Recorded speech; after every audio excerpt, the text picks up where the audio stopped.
Hello, everyone, and welcome to Hello Word, the podcast where we explore the fascinating world of English, one word at a time. I'm your host, Alex, and I'm thrilled to have you join me today. Our word of the day is collection. It's a B1 level noun, and it means a group of things gathered together. Think of it as a gathering, an accumulation, or an assemblage of items, often with a common theme or purpose. Now, let's delve deeper into what collection really means. A collection refers to the act of accumulating things, or the group of things themselves. It's a very common word, useful in many contexts. You might have a collection of stamps, or a collection of seashells. A museum often has a collection of artifacts, and a charity might organize a collection for donations. Let's look at some synonyms for collection.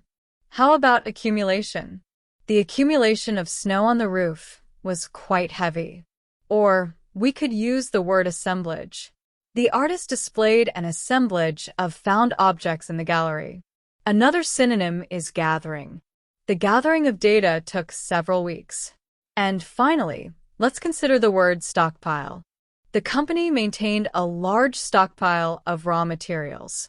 Now, what about antonyms? What words express the opposite of bringing things together? One antonym is disbursement, which means distributing or paying out.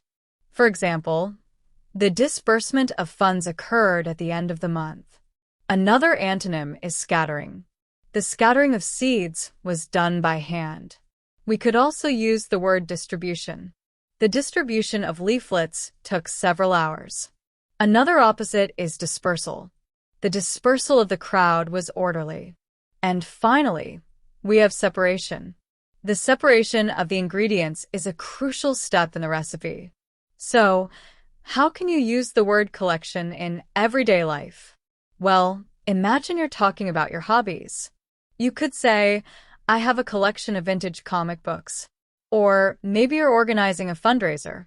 You might say, we're having a collection drive for the local animal shelter. Perhaps you're describing a visit to a museum. You could say, the museum has a fantastic collection of impressionist paintings. You could also use it in a work context.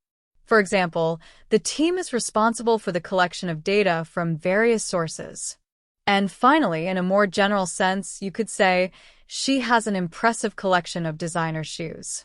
Let's look at some specific examples of collection in phrases and sentences. The art gallery's permanent collection is open to the public. The council is responsible for the collection of taxes.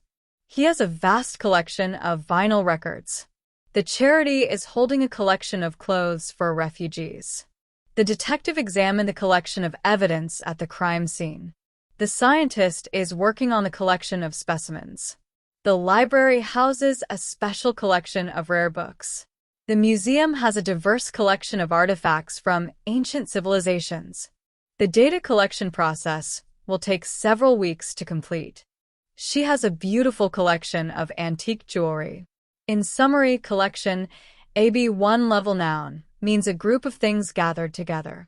We've explored its definition, looked at synonyms like accumulation, assemblage, gathering, and stockpile, and contrasted it with antonyms such as disbursement, scattering, distribution, dispersal, and separation. We've also seen how collection can be used in everyday conversations, from discussing hobbies to describing museum visits. It's a versatile word that you can use in many different situations. Thank you for joining me on Hello Word today. I hope you found this episode helpful and informative. If you enjoyed this podcast, please subscribe and leave a review. Your support helps others find the show. Now for a little challenge. Try creating your own sentence using the word collection and share it as a comment under the video. I can't wait to see what you come up with. Until next time, keep exploring the wonderful world of words.